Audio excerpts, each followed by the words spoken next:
The views of the hosts and the guest of this podcast do not necessarily reflect the views of the Hamilton County Sheriff's Department.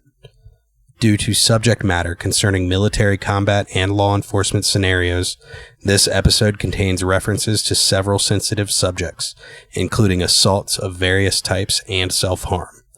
This episode may not be suitable for some listeners. Welcome to Red Tiger Chronicles. This is Sifu Paul Mason, owner of Red Tiger Martial Arts in Cincinnati, Ohio, and this podcast is to help some of the most extraordinary martial artists that walk among us tell us their stories.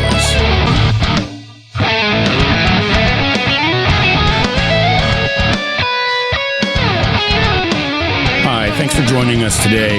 We have the pleasure of interviewing Corporal Chris Greatorex of the Hamilton County Sheriff's Department of Hamilton County, Ohio. Just a little bit about Corporal Greatorex. Joined the Army in 1989 and stayed in for quite a long time, retiring in 2017, at which point he joined the Hamilton County Sheriff's Department.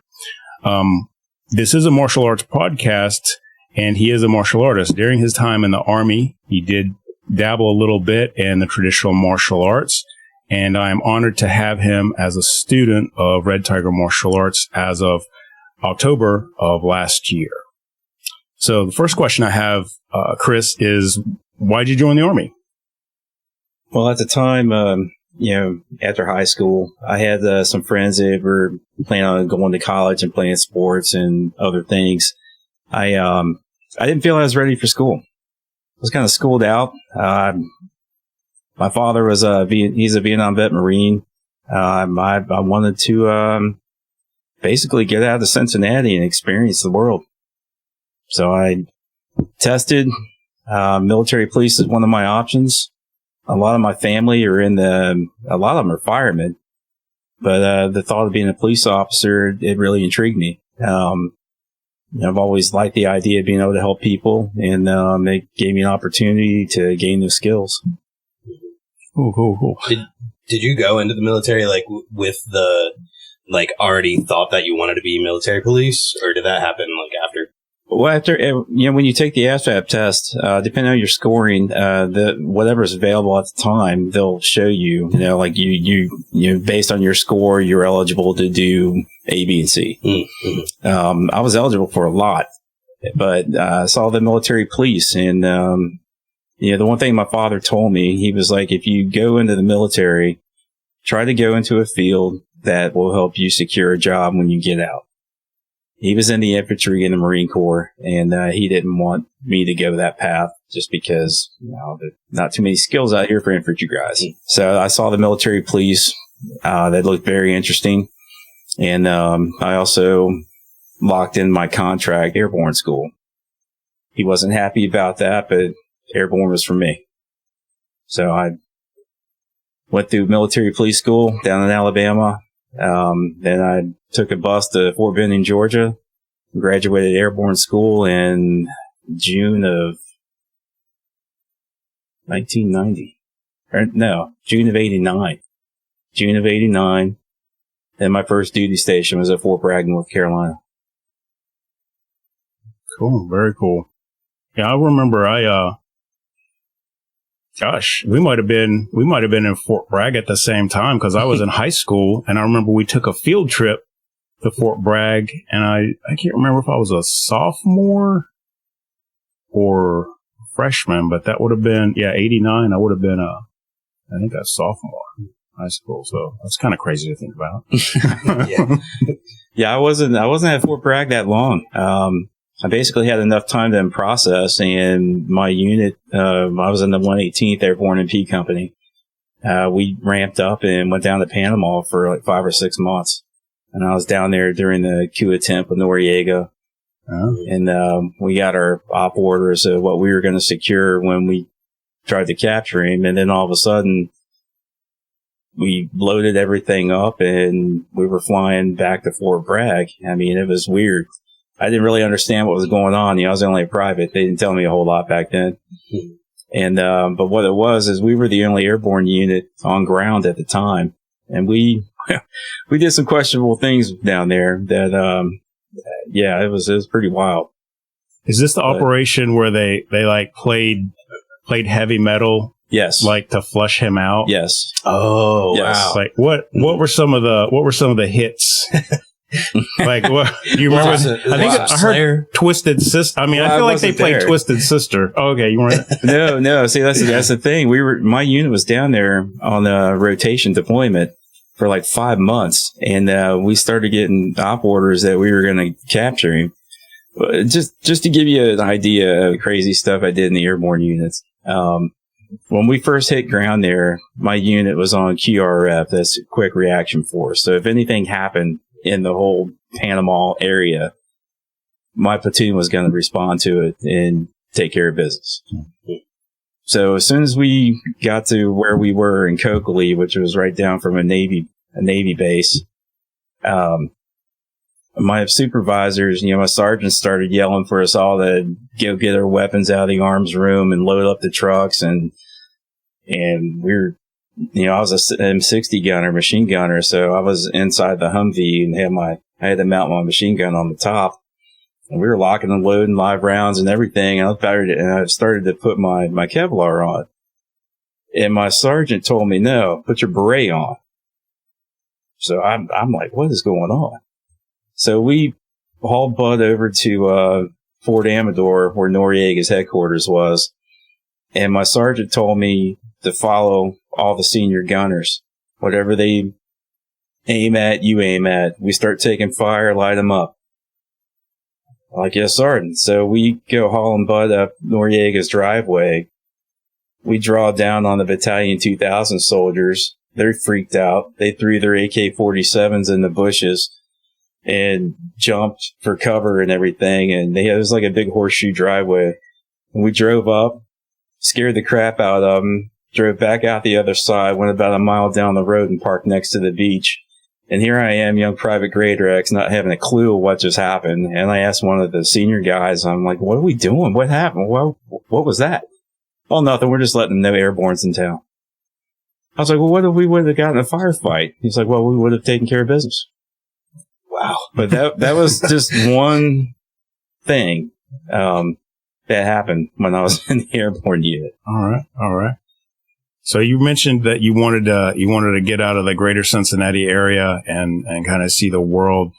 Was that the first place you went to out of the country, or? Yes, it was. So I like I said, I barely had enough time to in process to Fort Bragg, and I had time to make one phone call home to basically tell my parents, like, hey, I'm here, I'm in processing, but I'm not going to be able to call you for a while. Okay. And my dad, being the Marine, he knew what that was. Yeah. He was like, you're leaving already, aren't you? And I was like, I can't talk about it, Dad.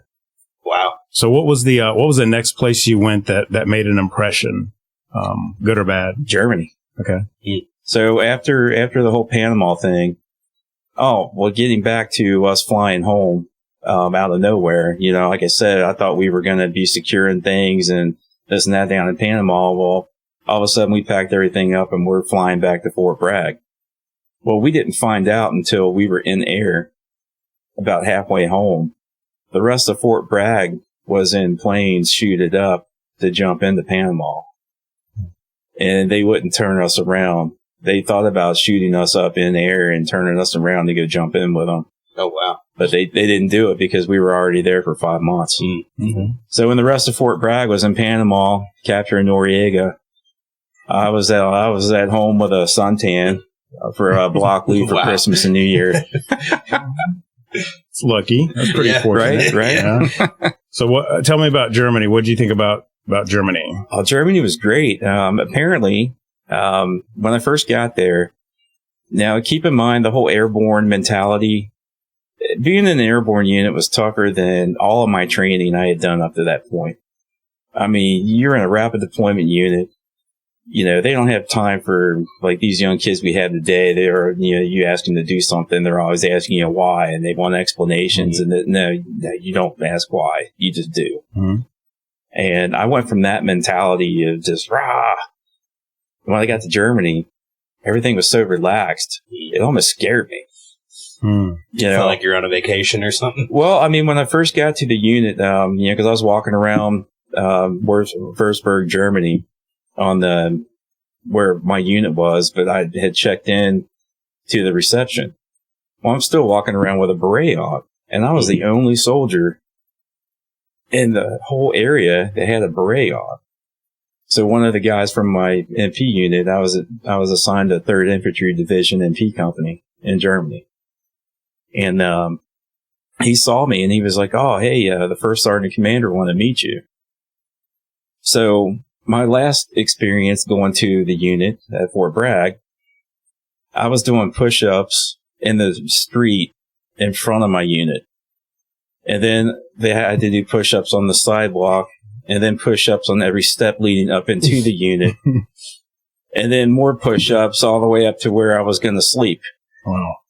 This went on for probably a couple hours. So that was your welcoming. That was my welcoming to Fort Bragg. So I start thinking the same thing's going to happen in Germany. Well, I walk into the unit with the other soldier that found me. Everything's quiet. He's like, "Oh, let's go down and meet the first sergeant commander." I'm freaking out. I'm waiting for people to jump out of the woodwork and just get on me. Never happened. I walked in, reported to him, and the first sergeant asked me, he's like, "Oh, hey, have a seat. You're probably tired from your flight. Do you want a cup of coffee?" Yeah. And I was like, "What is going on?" It's kind of like going to a regular job. Right. I was freaking out, but they told me that I was the first airborne military police officer ever to be assigned to the 3rd Infantry Division MP Company. Oh, wow. Cool. And so you were like the only one there at that point? Well, I was the only airborne MP that ever was assigned to that MP company, because traditionally 3rd Infantry Division was always in Germany. But then when they started closing things down in Germany, 3rd Infantry Division moved to Fort Stewart, Georgia. Mm-hmm. And but Germany itself, I was a young kid. I was 20 years old, 19, 20 years old, in a whole new country. Mercedes and BMWs were taxis. Yeah. Just a whole new culture. And it was really cool. Did you learn some German while you were there? I had enough to get by. What was the most useful phrase you learned? Ein Bier bitte. 1 beer, please. How's that warm beer? I heard it's good, actually. But it's not really warm. It's kind of chilled. It's not ice cold. It's just not like ice cold. It's not an ice cold Budweiser. No, but their beer tastes good like that because you can actually taste the flavor in it. Mm-hmm. It's not like our watered down stuff. Right. That makes sense. Yeah. So, tell me about your further deployments. You actually had to go to some hot spots, and I think that's where you actually got the opportunity to meet some fellow soldiers that kind of introduced you to the martial arts world. Yeah, so my first deployment was in. So let's back up a little. So I was on active duty for almost 9 years. I started active duty in 1989, and I got out in 95. I had a break in service, and my last duty station was down in Augusta, Georgia, and we had a really good relationship with the civilian police outside of Fort Gordon. And, I was a dog handler there, and I was on the SRT as a sniper. And, there was no canine support around, the whole Augusta area. So whenever they needed canine support, they called us on Fort Gordon. And, we assisted local law enforcement quite a bit. So when I got off active duty, I assumed that things would be the same up here in Ohio. And I'm originally from Claremont County. And I called the Claremont County Sheriff's Office, and they pretty much gave me the runaround. Told me nothing I did in the Army qualified for any kind of training or anything in the state of Ohio. And then I asked them if I could start off in corrections and work my way to be a patrol officer on the street, and they told me I was overqualified. Yeah. Huh. So I don't know where that left me. It pretty much left me hanging up on the sergeant I was talking to. And the way I got back into law enforcement is I started missing the military. I found out there was a military police reserve unit here in town. I joined the 377th MP Company here in Cincinnati, and then 9/11 happened. I hate to cut you off, but you kind of hit a nerve when you're talking about some of that stuff. You know, I know a lot of people in this country are all about, you know, supporting the troops and, you know, all that kind of thing. But I think this country has a hard time putting its money where its mouth is, or walking the walk as well as talking the talk, because I've heard several stories like this. Like, I've met guys that, you know, were served in the Army, combat engineers, and hard for them to get a job. Like, why isn't supporting the troops, like helping them transition to gainful employment, you know, on the outside, or getting, like, you know, if they have like any type of addiction issues, like, why it should be an easier pathway to recovery. I think I talked to a guy, he'd taken my class on a few occasions, and he currently is in the Army Reserve, and he works as a dental assistant. And he tried to get a civilian job in dentistry, and they told him his credentials weren't any good. So I feel like if you're employed by the U.S. government, you know, you're in this organization that ultimately is supposed to protect us, like, your credentials should be good, you know. It's just stuff like that, just kind of, unfortunate. So as far as, I mean, the only, you know, being in the military, I mean, as far as, you know, all the stuff I did on active duty, I mean, you know, I was military police. My last 5 years in, you know, I was a dog handler and a sniper on SRT, which, you know, I had to get through all the schools and everything to do all that stuff that I did. But, you know, when you try to get a job out here in the civilian world, even though I did all that stuff, you know, for the Army, you know, they work off of state certifications. Like, you know, all of our stuff has to go through APATA. And even though I have all that experience and training through the government, it's not through the state of Ohio. Now, has it helped me in my journey with the sheriff's office? Yes. I mean, you know, it's still experience. And, you know, being military police, we wear a lot of hats. You know, we have a whole combat mission that we have, but we also do law enforcement. And, you know, I mean, because every place, every time there's soldiers anywhere in the world, you need medical personnel in case somebody gets hurt.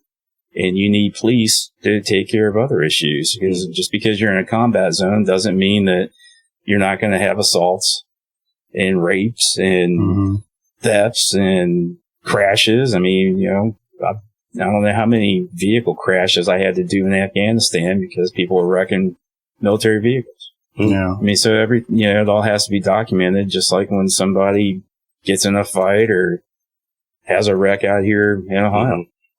But you would think that your experience doing that in the military, like, even if you have different certifications you have to get through the state, you would think that they would help you, kind of like point you in that direction to get those certifications. Yeah, kind of like college credit would transfer, you know. Like if I was to pursue a criminal justice degree, there's a lot of stuff that I did in the military that I would basically get credit for towards my degree. And, you know, like with the sheriff's office, you know, I mean, or any police, it's not just the sheriff's office, you know, Cincinnati PD, you know, they have their own academy. You have to go through the states or that, you know, that accredited state academy to do the job. It just kind of hit a nerve when you said that Claremont kind of gave you the run around. And, I don't know what, you know, I ended up telling that sergeant, I really had to bite my tongue. I just told him, like, hey, look, I don't understand. You know, you tell me on one hand that none of the stuff I did matters in the state of Ohio, and then I ask you for a starting position, you tell me I'm overqualified. Like, if you're not hiring, just say you're not hiring. Right. Yeah, anyway, but back to the question, and I think we were talking about your deployment to Afghanistan, and I had 4 deployments to Afghanistan. I believe it was on the third or fourth deployment to Afghanistan. I met a guy named JD. He's actually a New York City police officer. Oh, cool. I became really good friends with him, and he's a Filipino guy.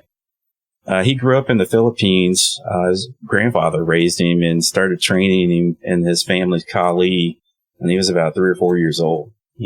And I don't think he left the Philippines until he was like 15. Wow. And he moved to California with his mother.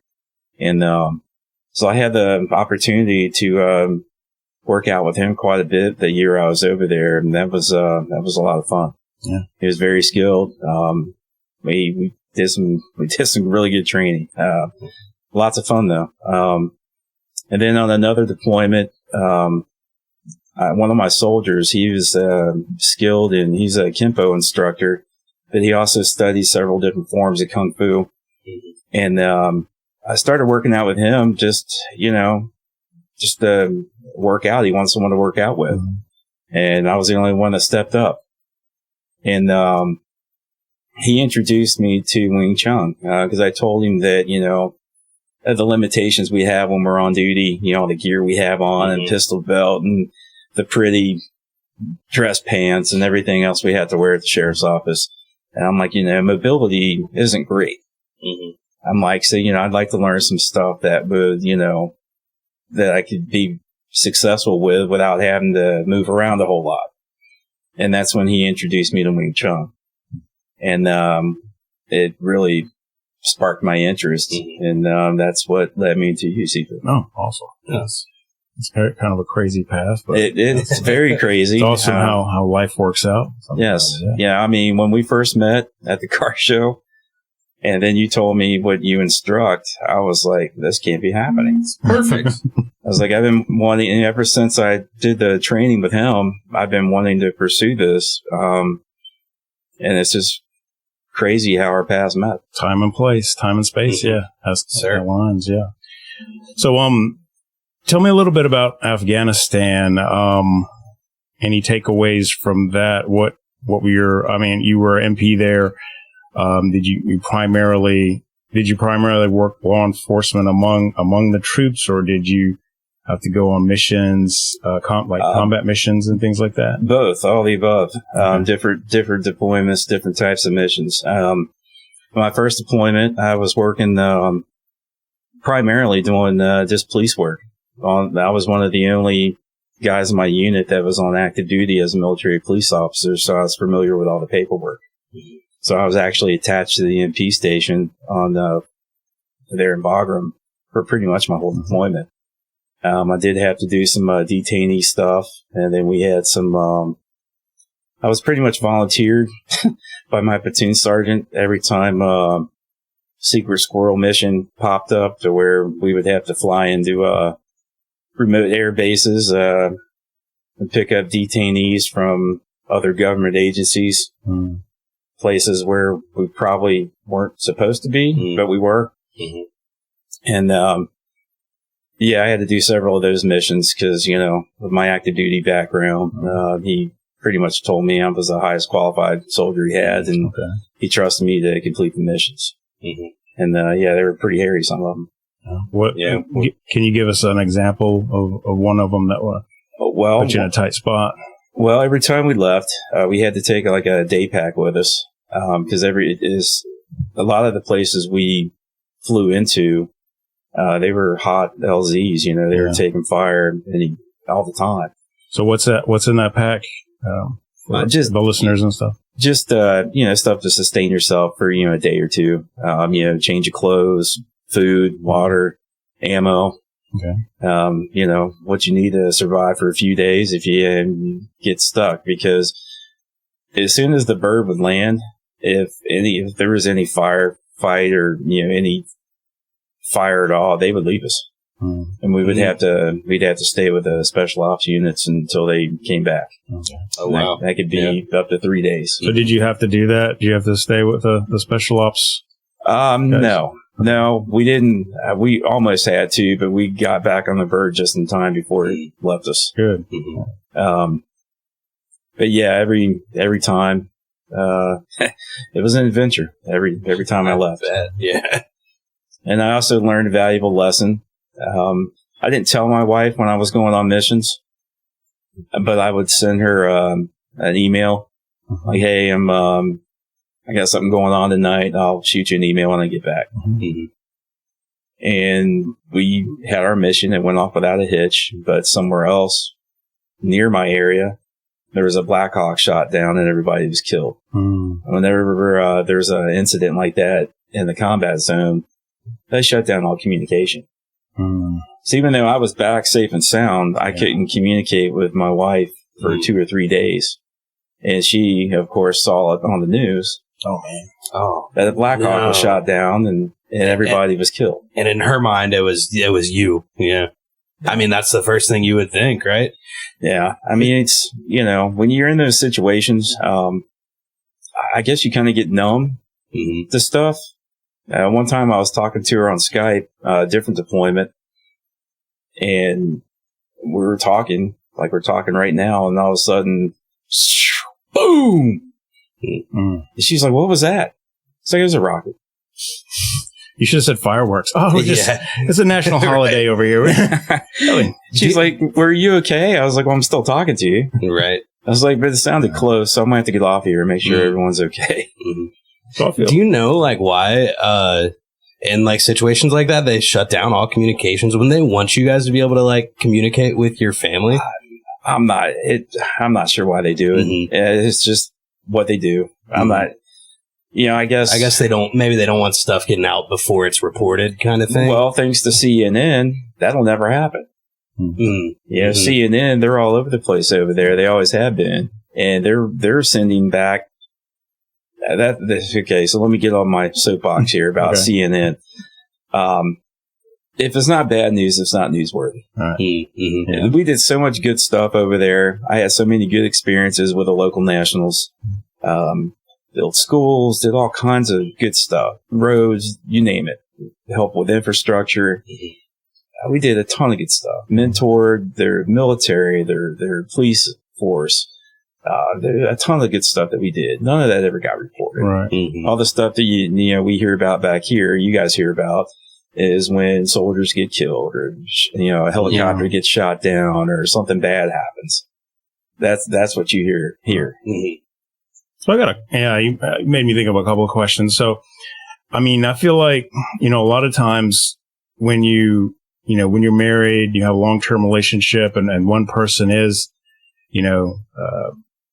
deployed a lot, or living that high stress life of being in a combat deployment, and you've got another spouse at home, that can put a lot of stress on the relationship. Do you have any tips for people to help preserve their relationships over that long distance and those circumstances? Well, you have to communicate. Some guys, some soldiers, they'll shut down and go a week without calling home.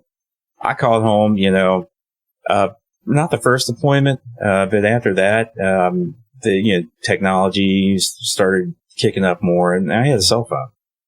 I had a cell phone over there, like a burner phone that I paid minutes on, and I could call home whenever. So I called home and talked to Julie, Megan, pretty much every day that I could.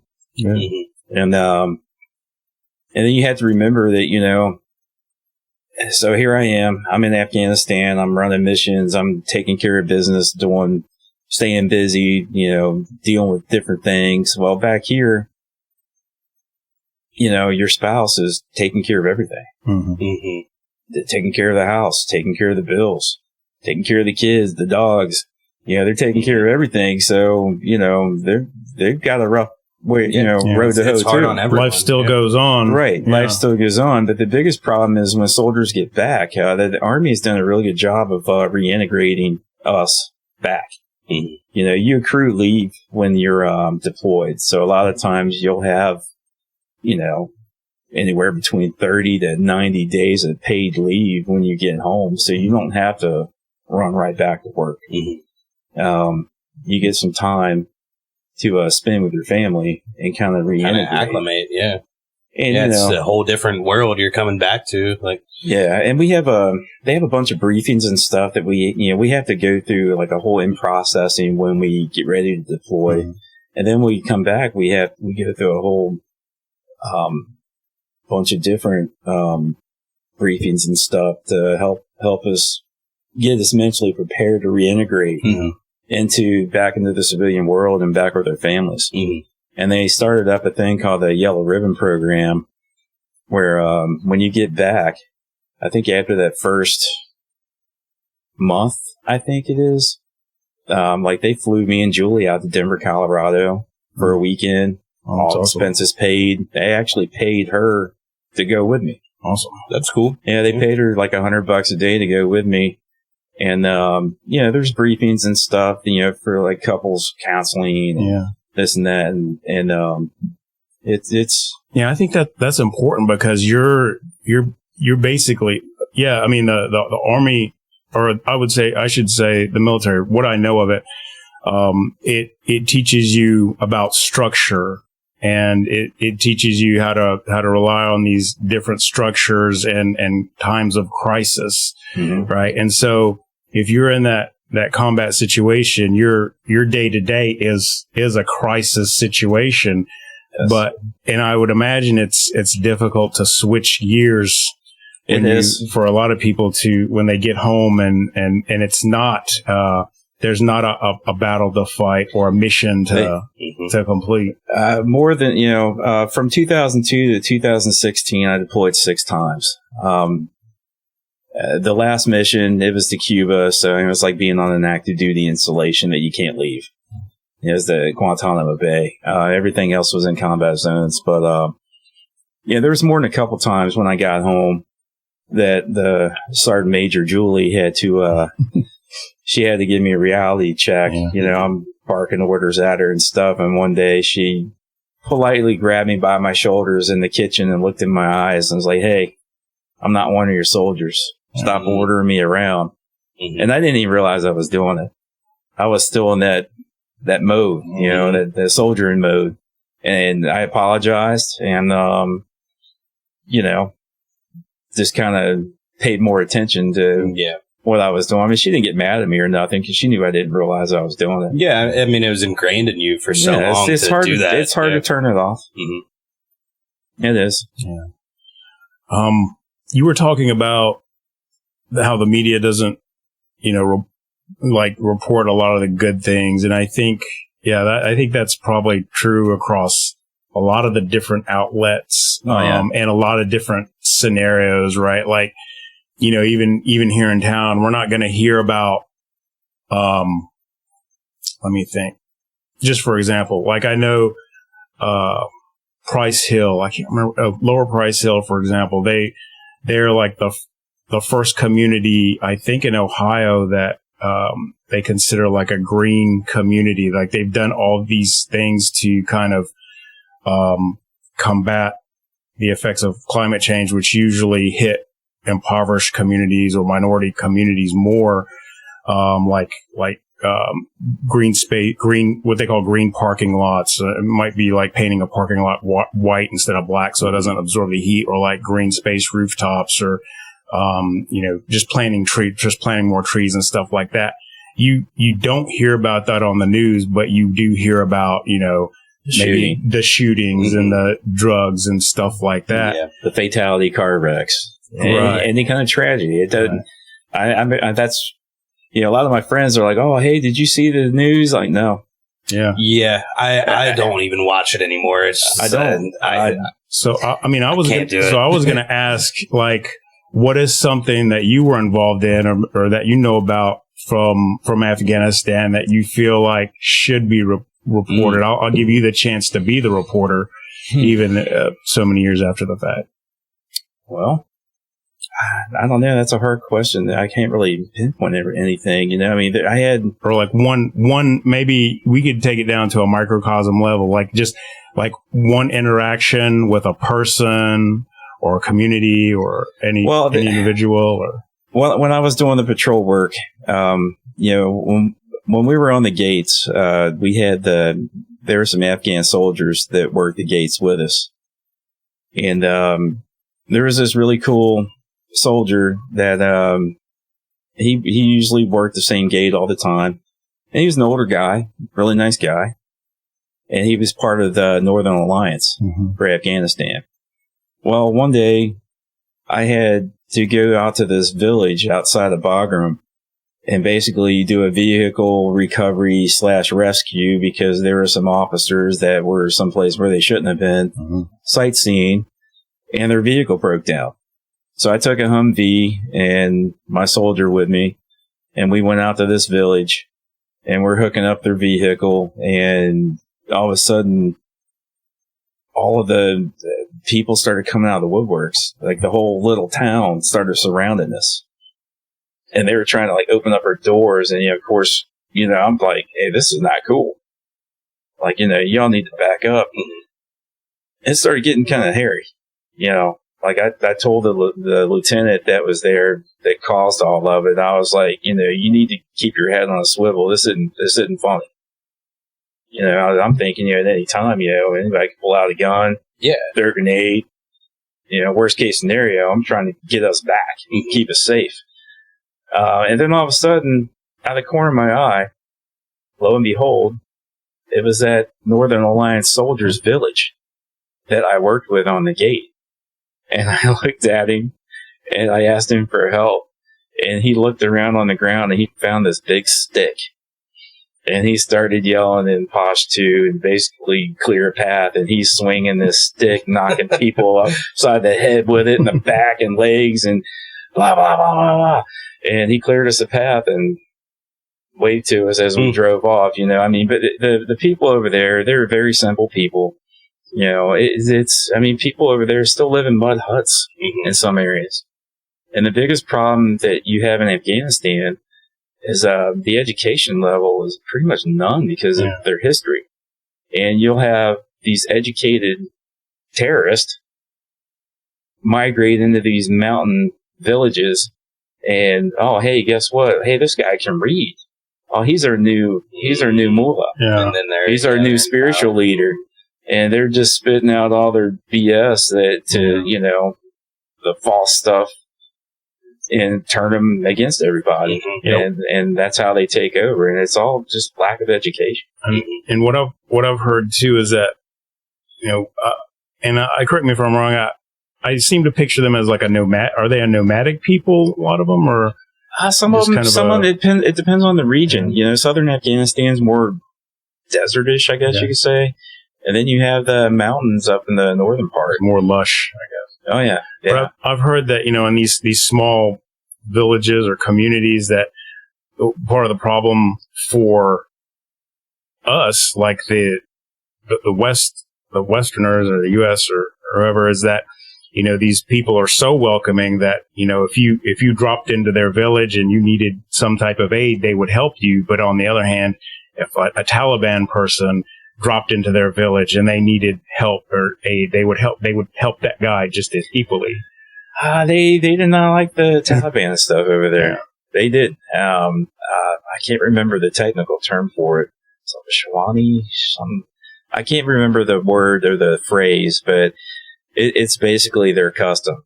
They'll take you in, take care of you. Yeah, that's what kind of what I was talking about. Pashawani, I can't remember the term.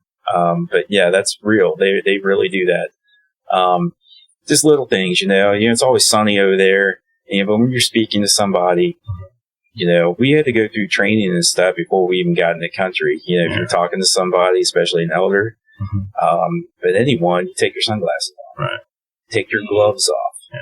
Yeah. Because they want to shake hands. Yeah. It's disrespectful to shake hands with gloves on. It's disrespectful to talk to somebody and not make eye contact and keep sunglasses on. Just little things like that. You might not mean any harm by it because it's sunny out, but you leave your sunglasses on and keep your gloves on, you might have a problem on your hands and now you realize what you did. They're going to see it as being super disrespectful. Absolutely. Like you did it on purpose. Absolutely. Yes. Do you feel like you mostly had a good relationship with the people that live there, the citizens of that country, or? Yeah, absolutely. I never had any issues with, just the Joe public, the bad guys are the bad guys, and, Afghan people, they're very simple. They were always friendly. I remember on my first deployment when I was doing the police work, one of the, we had these big Hesco walls, they're like big net things filled with dirt, and we had them stacked like 3 high. It's like a 15-foot wall going all the way around the base. Well, out in front of that, there's like a little barbed wire area that's like our outer perimeter. Well, I got a call to respond to this one camp they said they had locals inside the wire with a gun. What? So I go there, and this goofy soldier is like, oh, he's right over there on the other side of the wall. I'm like, well, it came out that he was like inside the wire. Mm. That's like he's in your compound. Mm. And what it was an old farmer trying to sell his AK-47 for some money. He wasn't pointed at anybody because I had my interpreter. I called my interpreter up. And I was like, hey, see what this guy wants. He needs some money. What, is he able to sell it? Or No, we couldn't. No, I imagine you can't do that. No, take it back home as a souvenir? No, yeah, they frown upon that. You can't take that kind of stuff home. But yeah, that's all it was. He wasn't threatening anybody with it. And that's the other thing, everybody over there has a weapon, So, I mean, they're riding around on their little mopeds with their AKs slung on their back. It's kind of like, I grew up in North Carolina, and when I went to high school, like probably a third of the guys had gun racks in their pickups. So, oh, yeah. The rural areas are, yes, they carry. Yeah. So it wasn't bad. I mean, the thing you had to worry about more so than the people, is where you're walking and where you're stepping. Because when the Russians were fighting them, they dropped bombs or like anti-personnel mines everywhere.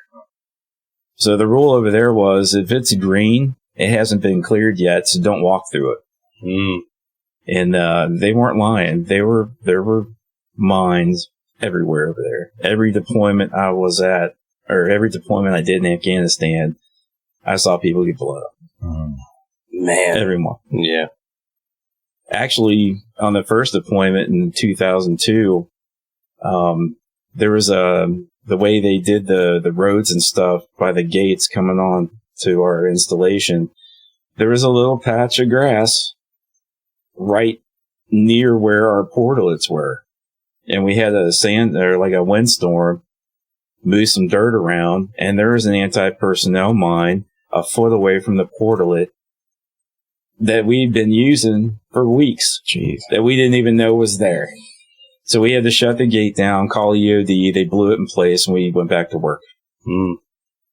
So, I'm happy to be here with they y'all. just detonate it in place? Yes. Mm-hmm. It's safer to just detonate it in place than to try to remove it. Mm-hmm.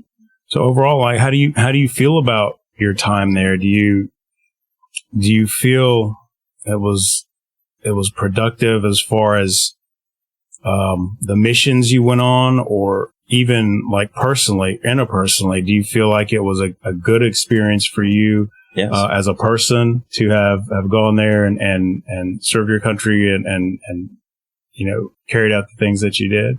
Yeah, I think anytime anyone has a chance to A, serve their country, and B, go to a place as remote as Afghanistan, it really makes you appreciate what we stand for here in America and what we have. Yeah. I mean, people want to complain and talk about how bad our country is and this and that. Well, I guarantee you those people have probably never even been out of their own city or state. Yeah. And they've never really seen the world and how bad it could be. Yeah. I mean, I'm not saying we're perfect by any means. Right. But, you send some of those naysayers that want to talk bad about the United States to places like that for a couple of weeks, they'll be happy to come home.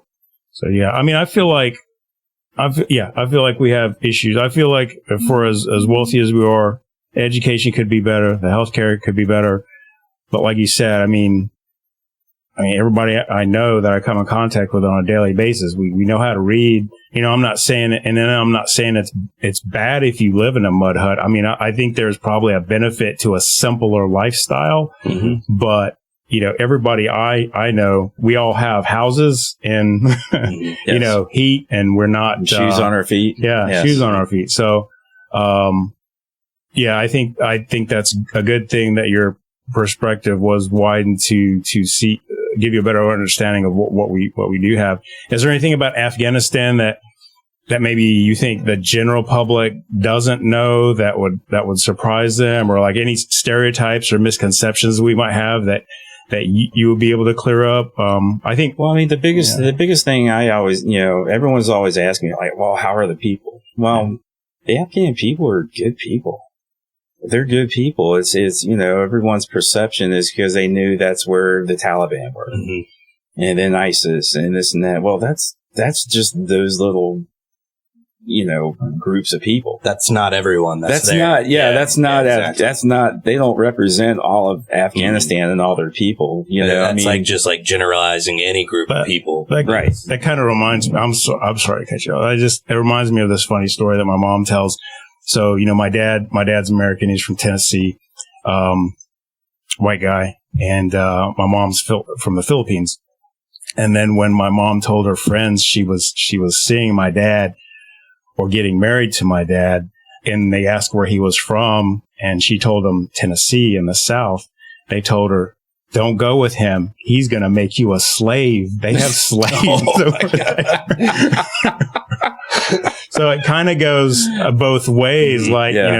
People in countries that are, I guess, less developed, or they have stereotypes about places that, absolutely, that are, I don't know, more, but yeah, go on. So you're talking about, I'd have to tell them, I don't know how many times I've had people ask me that, because they know how many times I've been over there and everything. And, a lot of the stuff I've done and stuff over in Afghanistan and other places of the world. And I'm like, they're not bad people. You can't generalize Afghan people to the Taliban. Mm-hmm. Right. Those are the extremist groups that happen to make camp there. Right. And that's, and rule by, all the crap that they did. That's why the Northern Alliance was fighting them. Mm-hmm. They don't like them either. Right.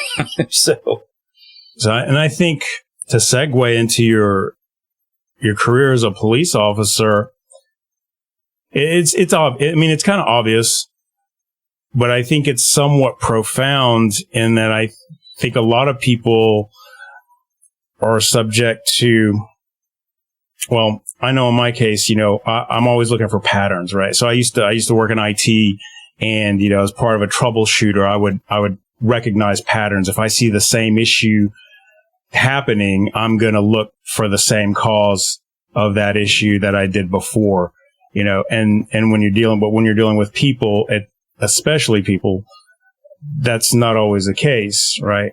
You can't generalize a whole group of people or a community by the actions of a few. Mm-hmm. Right. So tell me, you come home from Afghanistan and you join the police department. Yeah. So after my first deployment, there were some guys that worked for the Hamilton County Sheriff's Office in my reserve unit. And, I kind of got the run around in Claremont County. So I was outside of law enforcement for a while. But I started talking to the guys on my first deployment, and they started laughing. They're like, "Well, Chris, we just thought that you didn't want to be a police officer anymore. And, all the stuff that you did in the Army," they're like, "Simon and Lisa will hire you in a second." And, so I just assumed that Hamilton County act the same as Claremont, but that wasn't the case. I got back, took the civil service test. I took all my Army certificates and awards and stuff with me to have basically an interview with the chief and the sheriff, and they hired me on the spot. I think I saw the sheriff on a Tuesday, and I started the Corrections Academy that Thursday. Oh, wow. Yeah. And that was back in 2003. So I'm on my 21st year with the sheriff's office now. I did like 3 years in the jail.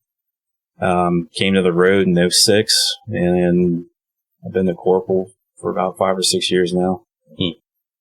Yeah. So a long time ago, when I used to work for Time Warner, I worked for them for 10 years, and I got my start in the ground floor at one of these payment lobbies, and they would hire a deputy to, I guess, just kind of stand around during Christmas time, because we moved so much cash then.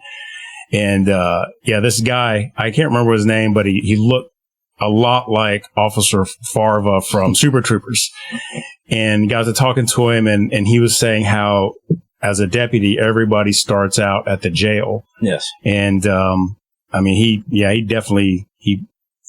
don't think he had anything good to say about that. But the interesting thing, the thing that always stuck with me is that he said when he was younger, he sang for the Cincinnati Boy Choir.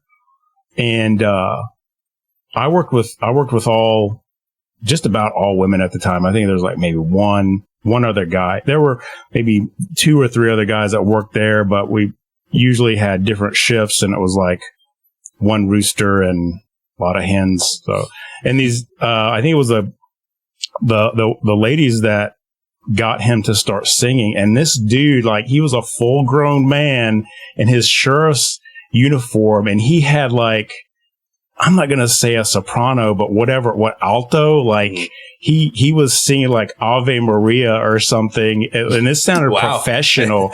Like, I was like, dude, what are you doing? Like, hanging out here? You should be, I don't know, doing something, like at least doing commercials or something. But I don't know. It's just, he's making money. Yeah. So factoid.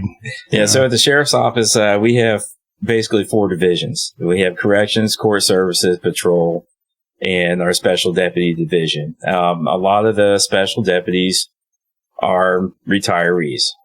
Some of them, they apply for the special deputy division because they're a certified police officer, and maybe, something happens. So basically, when you work the details, I've worked some details, and I run a church detail. You're basically a subcontractor through the sheriff's office, for security or whatever they need. And you can make some really good money. Yeah. You make some really good money doing it. Just to kind of keep it lighthearted, I know we've been talking a lot about combat and stuff like that, but can you tell me what is the funniest thing that has happened to you on the sheriff's department? Cool. Or that you have caused? Wow. Or witnessed? I don't know about the funniest. I mean, I think one of the weirdest calls I ever had was when I was working out in Sims Township. I actually got a dispatch to a horse in the roadway. And sure enough, there was a horse kind of standing. Luckily, he was on the north side of the road, so it was actually in Warren County. So I secured him. And but that's kind of up your alley, right? Because you're an equestrian family. That would be my wife and daughter. I go to the barn occasionally. Okay.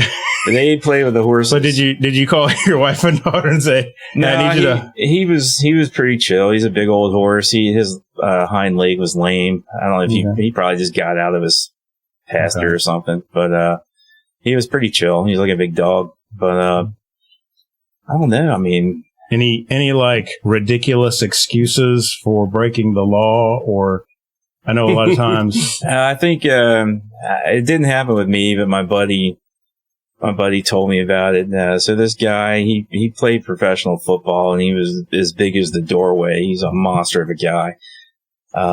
He was running radar out on 71 around the Kenwood area on a Sunday morning. And there's this old beater coming southbound on 71, just hauling the mail.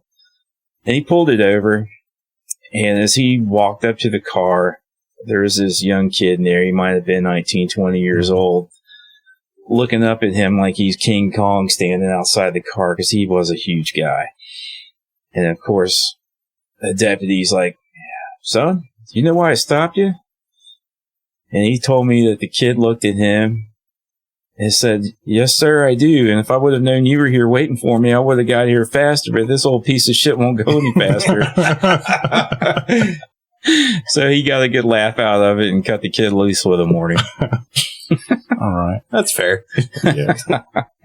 So when we talk about law enforcement and then combat veterans or military veterans, it seems like that is a very popular hire for law enforcement agencies.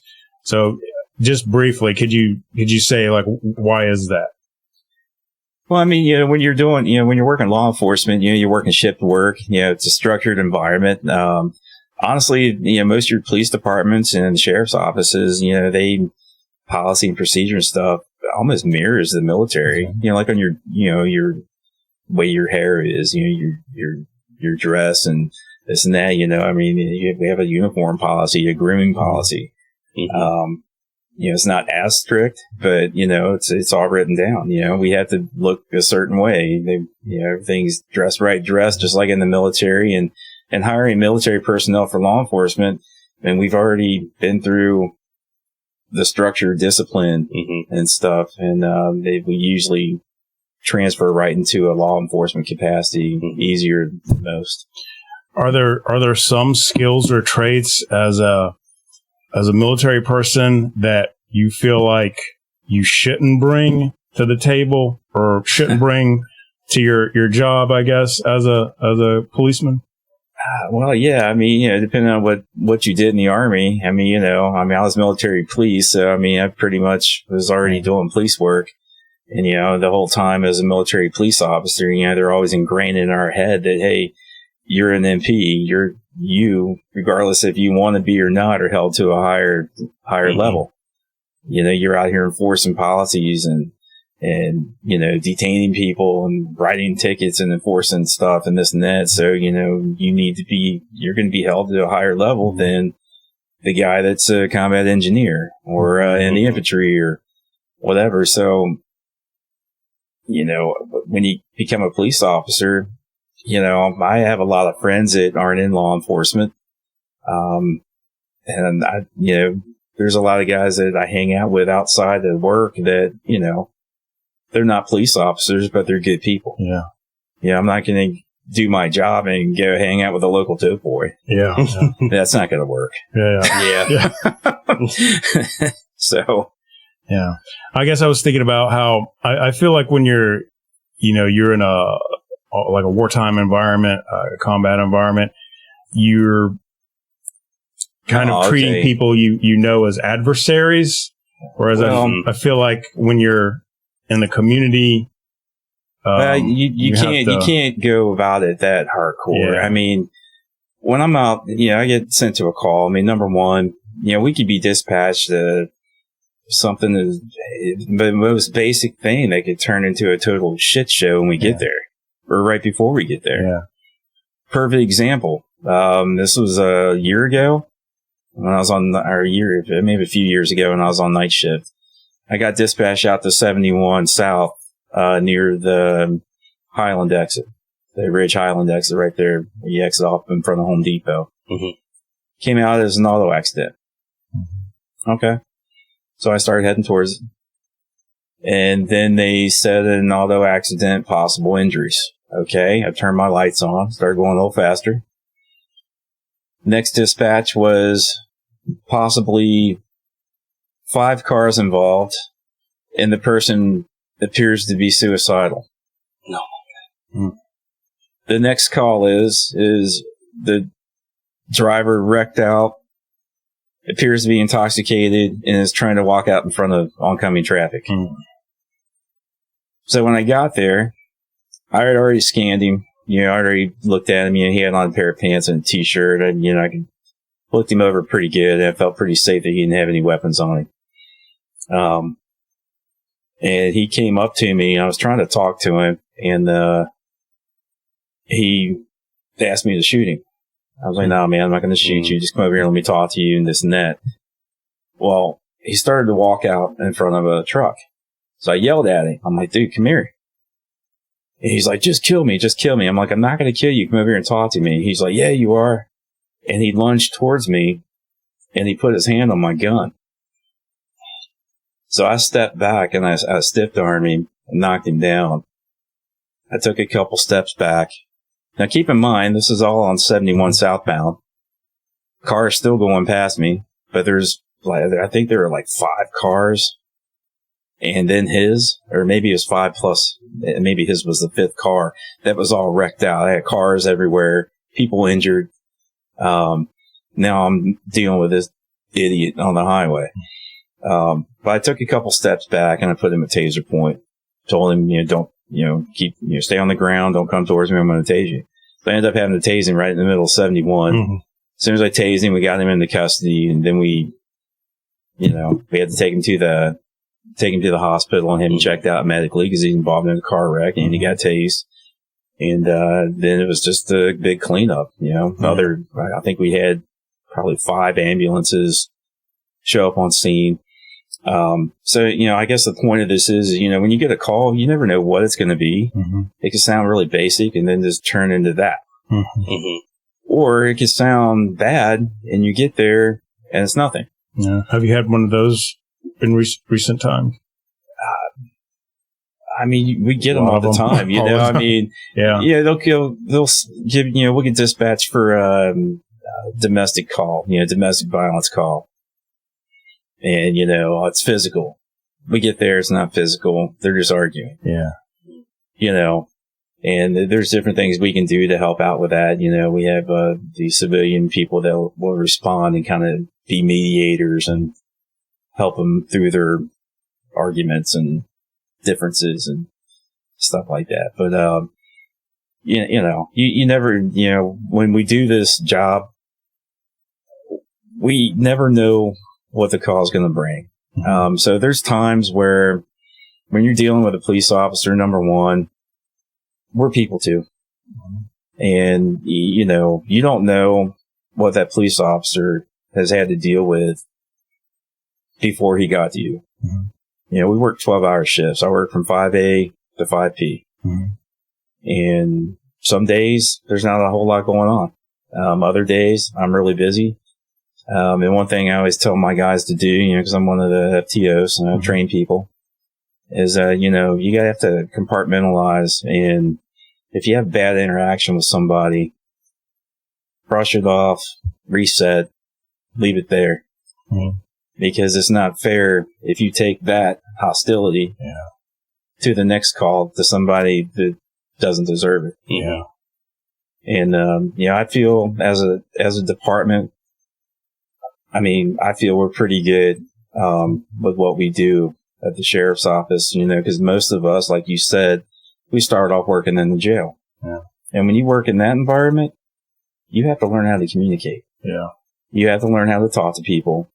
And if you can communicate with people, 9 times out of 10, you won't have to get physical with them. Right. Mm-hmm. Yeah. So that, I mean, you kind of like have expressed a lot of the values of the art that we practice when we talk about communication. So when we talk about, you know, physical combat, we have weapons, you know, whether they be like, you know, knives or guns or our fists. But when you talk about interpersonal conflict, it's the words that are, I hate to use the word weapons, but they're tools to get the job done. Just verbal judo. Right. Yeah. Verbal judo. So that's, you know, in our art, we want to use the right tool for the right time and place. Right? And you also talked about, you know, kind of, well, and you didn't mention the word detachment, but you're expressing detachment from one scenario to the next. Yes. And also seeing, you know, people for as they are, not kind of lumping them in. Yes. In the case of, you know, the Afghan people or even the people in the community. So I guess one of my questions are, do you think most officers are like you or are not like you? Most of the guys I work with at the sheriff's office have my mentality. You know, I mean, we deal with people all the time, people that may have had a couple traffic tickets their whole life, no criminal activity. And then the next interaction, I might be dealing with somebody that's been to prison, and you know, when you run somebody's social or driver's license on our computer, all their history pops up, traffic and criminal. Sometimes I'll run somebody and my terminal lights up like a Christmas tree. Mm. But I look at it, and everybody I work with, you know, we look at it because I can see when their last interaction with law enforcement was. And they might kind of have an attitude a little bit. And, you know, because they've already had some bad run-ins with police officers in the past. Yeah. And the first thing I'll tell them is, hey, man, look, I understand, I ran you. Yeah, I see that you have some history. Mm-hmm. But I'm also smart enough to see that the last contact you had with police was like 5 or 6 years ago. Mm-hmm. So it's history. Yeah. You know, what's going on today? Yeah. And that lets them know, like, all right, well, he's not going to judge me for my stupid acts when I was young. He's actually here to deal with this, and he's not going to be biased because of the dumb stuff I did in my past. And that goes a long way. You know, you talk to people like a man and not treat them like I'm some kind of stormtrooper just out to give you a hard time. And you actually talk to them with some sincerity, and it goes a long way. Right. Mm-hmm. And I just kind of wanted to hear from your words. I don't want to get too political, but I'm not a back the blue flag flyer kind of person. I don't wear the apparel and stuff, but I was brought up to show respect to police officers or anybody older than me or anybody in a position of authority or leadership. And I feel like by doing that, by showing respect, because like when I get pulled over, I turn my radio off. And when I was a young person and smoking cigarettes, I put my cigarette out. Yes, sir, no, sir, the whole time. And, over my life, I would say probably 9 out of 10 officers were, like you said, you're just regular people, and I think that's kind of what's missing. I mean, I think on everybody's end, like everybody needs to kind of put aside their assumptions and just treat people like they're regular people and show them the respect that you'd want to be shown. Yeah, there's only one officer that was a real jerk, and I got cited, right? Because I'll go like years and years without having any type of traffic thing, and everybody's just like, well, just watch your speed next time or whatever. But there was one jerk out there. Oh, there's always that one. There's always that one guy that, But even then, he deserves, because, I look at this guy and he's out there. He's got weapons on him for a reason, because his day to day is different than my day to day. I understand he is going to be encountering different things, and people aren't perfect. So maybe he's not going to be able to do the thing that you said, do not take his previous call, or his previous experiences. So I still feel like I still showed him the respect I felt he deserved and that I wanted. So I guess, I don't know, there's kind of a lead up to, for people that are, maybe not breaking the law, or maybe they did break the law. Do you have any advice for how they should act when you or any other officer comes on the call? Well, I mean, to make it a smoother interaction. Just cooperate. Yeah. I mean, if you did something wrong, you did something wrong, and that I have to do my job. And if you don't cooperate, well, you're just going to get more charges put on you, and that's bad for everybody. Mm-hmm. Like I've made several arrests, and driving down to the jail, I'm just talking to the person and just having conversation in the car. And I don't know how many times they were like, man, you know what? You're pretty cool for a cop. I was like, well, hey, man, you made a bad decision. It is what it is. I'm doing my job. I'm already arresting you and taking you to jail. I don't have to be a dick on top of it. Yeah. Yeah. And they're like, you know what? I can really respect that. They're like, thank you. I've had, they get out of their cuffs and they're getting, get them booked into the jail, and they get out of their cuffs, and I've had several of them want to shake my hand. Before I leave, I mean, it's all in how you treat people. That's awesome. Yeah. I don't have to be a jerk to make an arrest and take someone to jail. I mean, I don't have to do that. I mean, here's the thing. If I walk around for 12 hours, pissed off, hating my job, hating my life, got to deal with this, that, if I walk around like that for 12 hours, chances are I'm going to take that home with me. Mm-hmm. And I definitely don't want to do that. Yeah. And it's just no way to be. It's not fair to anybody around you, your coworkers, the public that you're supposed to be serving and protecting. Mm. The good people. I mean, we have a ton of good interactions throughout the day that, I don't take people to jail every day. Good. I don't write tickets all the time. I have discretion. If if it's a minor infraction, I can give you a warning.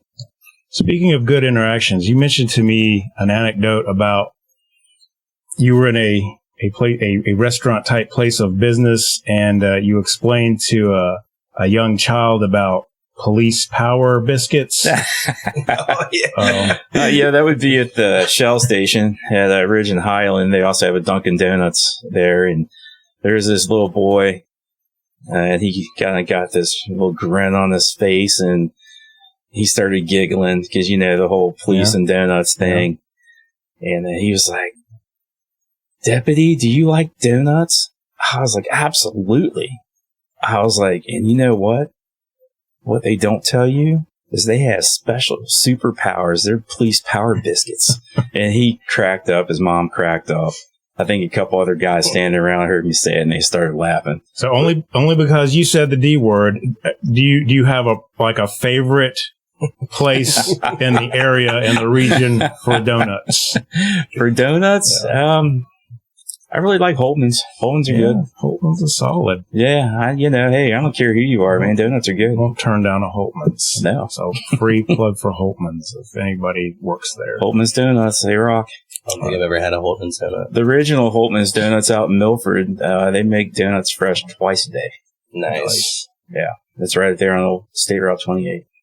So one of my main questions is the art we practice. It comes down from the Shaolin Temple, and historically in China, the Shaolin monks would put themselves in life and death situations. They studied combat to find the meaning of life, right? Because things don't get realer than if your life is online, or the life of somebody you care about, right? And there's that old saying, "There's no atheist in a foxhole," right? And I even heard that a few years ago that the Army the military did a study, Department of Defense, and they found that the servicemen and women that had some kind of spiritual belief were mentally and emotionally more well adjusted in general than those that didn't believe in anything. And so in medieval China, it was a symbiotic relationship between the Shaolin monks and the military, because the Shaolin monks not only helped the military and I guess the law enforcement entities at that time carry out their missions against bandits and pirates, but the monks also learned what was real and effective from the military.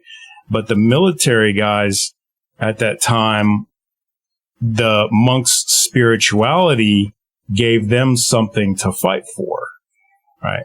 So you've had this, you've lived this kind of this life in the military.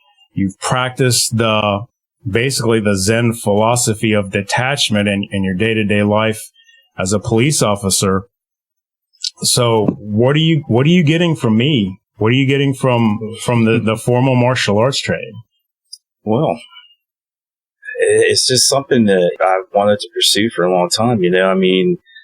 I have a lot of experiences with life, with combat.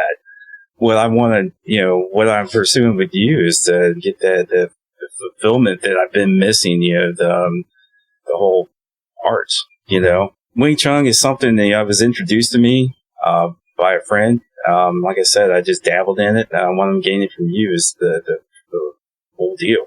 Okay. The background, the history, the lineage, a better understanding of it. Obviously, I've just started, and I'm super excited. And, whatever I can do, not only in my line of work, but in life in general, just for the health benefits of it. I'll be 54 years old this year. I'm getting a super late start in this. Yeah. But, whatever I can do to better myself for everybody around me, I want to do it. Good. It's about. Yeah. Mm-hmm. Yeah. And I'm glad to have you. It is an honor and a privilege. Yeah, I definitely think you're an asset, not only as a student in general, but you can kind of vet some of these things that we talk about and practice, just like the monks.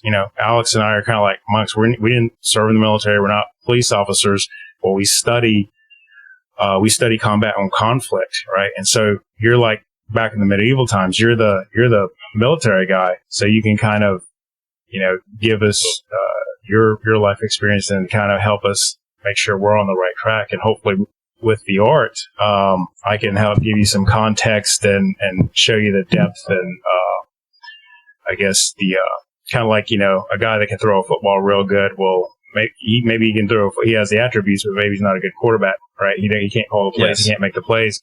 So maybe I can help you make sense of some of the plays. Hey, this journey's been excellent.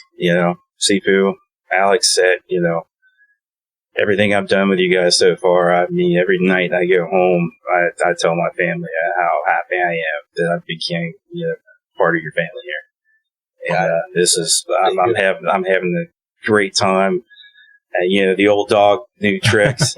Yes, you can teach old dogs new tricks. If you are so closed-minded to think you're too old to learn anything new, and there's nothing out there anyone can teach you, it'll shame on you. That's your fault. That's your fault, and you're drastically limiting yourself. Yes, doing that. Absolutely. And I would say, as we get older, like we don't need to limit ourselves.